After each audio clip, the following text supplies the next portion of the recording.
This is part 4 to the nightlife and the day life in New York, and could there be werewolves or possibly vampires? If you haven't seen 1 through 3, they're pinned to the top of my profile, and they're also in the playlist. Bree wakes up the next morning after the party and everything, and she kind of remembers some of this stuff, especially him saying no to her. And she rolls over and no Dimitri. And she's like, where the fuck is he?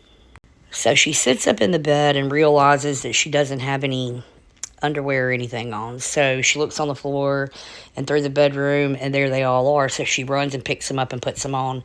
And she sees Key laying on the couch.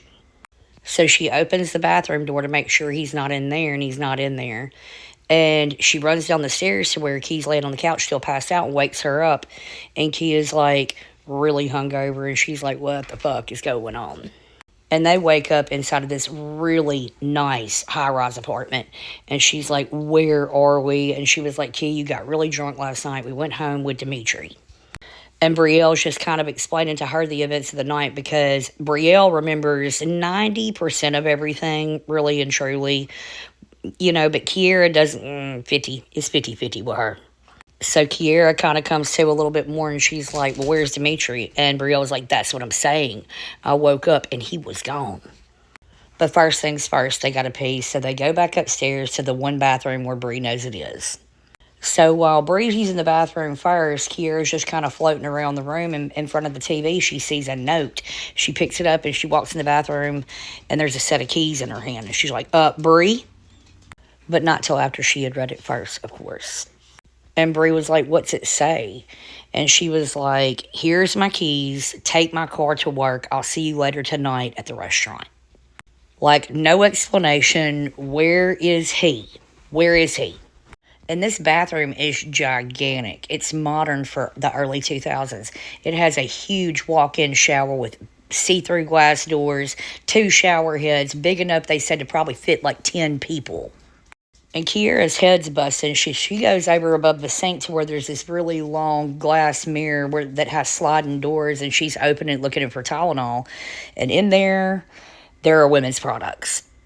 Lots of male products, but she opens up and she shows Brielle. She's like, here's a box of tampons. And Brielle jumps up, flushes the toilet, and Key goes over there, and she's looking through there, and there is perfume. There is hair ties.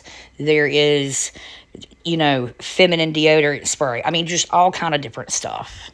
And she's tempted to go and look through his bedroom drawers to see if there's women's clothes in there.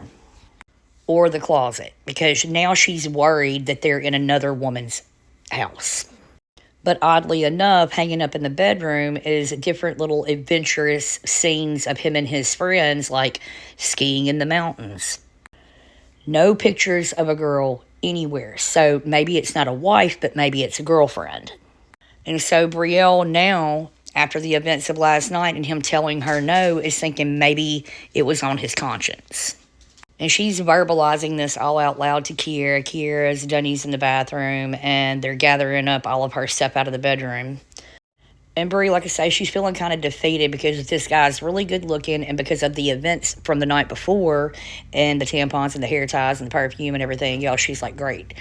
There's a woman involved, and I just spent the night at her house. And Kiera's like looking around at all the photos on the wall. She goes downstairs and looks at all the photos down there. She was like, no girl. She was like, maybe he has an ex-girlfriend and her shit was still here. And at this point, they're like, maybe Dimitri went out for a jog. Maybe he goes to church. Who knows? It's Sunday. But it's 12 o'clock, and they have to be checked in work by 4. So the big debate right now is whether to take the car that he left the note about or whether to call a cab, because they got to make a decision pretty quickly.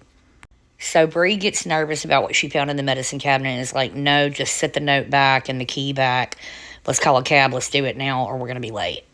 It was already bad enough they looked like hammered shit, so they still had to go all the way across town, get to their apartment, get in the shower, get ready, get to work, prep, do all kind of stuff before 4 o'clock. So they finally make it to their apartment about 2 o'clock, and they've got about an hour to get ready. And Maya's walking in the door, and she's telling them all about her weekend while they're each taking a shower. They're in there together, and they're explaining how their night went. And Maya's like, "That's so wild." So after spending the weekend with this guy, Maya discovers she's really not that into him. I don't think he was all that, if you catch my heavy drift. So they get to work, the shift's going really good, and about 7:30, she sees Dimitri and a whole bunch of people walking through. But of course, they don't speak because she's sitting there waiting on a table.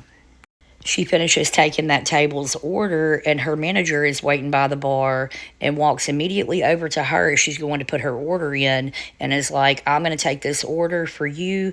You've been requested in the back." And the manager, clearly, even though he's friends with her uncle, he's like, "I can't believe they requested you because you're so new." And her manager is unaware that she had spent the night with Dimitri, and that is him. So she gets to walking back there, and her heart starts beating really fast because she can see them, and it's like 12 people. She gets back there in this private room where there's bigger seating and dining. And Dimitri stands up and smiles and is like, "This is my friend Bree. She's going to be taking extra good care of us tonight." And she said her heart was going boom, boom, boom, boom. And that's when he starts rapping off, "This is my mother." And she wants to go over there and shake her hand. And the mother looks at her like she's repulsed. Like, "We don't do that." And these are all really well-dressed, upscale people. Like rich for the rich world.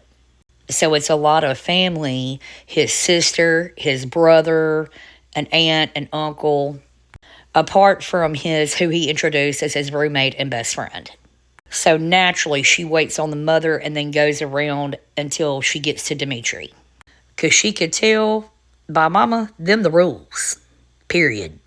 So she gets over to Dimitri and she's taking his order and he taps her on the shoulder and he does this. And so she leans down and he tells her in her ear, "It really hurt my feelings that you didn't take the car. I know how hard you work for your money and I didn't want you to have to spend money on a taxi." And she just kind of looks at him and then looks at the mom who's staring dead at her. And he whispers and he says, "We'll talk later." So she goes in, she's putting the order in, and here comes Kiera, and she's like, "Kiera, they're here." So Kiera kind of tiptoes over, and she goes and looks, and she's like, "Oh my God, is that his family?" And Bree's like, "Yeah, literally." So she gets their food order put in, and all of a sudden, like, she looks up when she's walking out of the double doors and runs face first into Dimitri. Super creepy. She says she all but screamed out. And he looks her dead in her eyes from above, looks down in her eyes, and tells her that she's going on a break. And she's like, "I can't. I was told to take very good care of your table." And he was like, "Oh, they're going to be ordering bottle service and gossiping for at least 30 minutes. He's like, "What's 10 minutes going to hurt?" And she's like, "Well, I need to go and ask my manager." He said, "I already did." And he said, "Yes." So they get outside, and he immediately spins her around and asks her, he's like, "Why didn't you take the car?" And she's fidgeting. She's nervous. She's like, And he's like, "Is this about last night and what happened?" And she immediately is like, "No." And he asked her, "What then?" And she's just standing there. She doesn't know what to say. And finally, she was like, "We woke up hungover. We were looking for some Tylenol in the bathroom, and we found all kind of female products." So he was like, "You thought I might have a girlfriend." And he was like, "My sister that you just met is going to school in Italy. Whenever she comes over here to see her fiance, who lives in New York, she stays at my apartment with him." He was like, "You just met my mother. You see what I'm talking about." And so immediately she's like, "Oh, shit. I never thought about that." And she was like, "So where were you when I woke up?" And he was like, "Well, me and my family go to church every Sunday." And she was like, "Oh, yeah, that's right." And he was like, "Look, I promise you I'd only keep you out here for 10 minutes. He was like, "And my mother can be a little overbearing." He was like, "But you told me you were off on Monday nights." He was like, "And so tomorrow night, I wanted to know if I could come pick you up and take you to see an old movie, if you're into that kind of thing." She says, "What movie?" And he says, "Dracula." And he can tell she's kind of taken aback. He said, "You don't have to answer right now, but before we leave, if the answer is yes, write your phone number and your address down on a napkin, ball it up, and just hand it to me under the table." And at the end of the night, she did just that. But again, I only have 10 minutes, so I'll do a part 5, 6, 7, 8, 9, 10. This is a good story.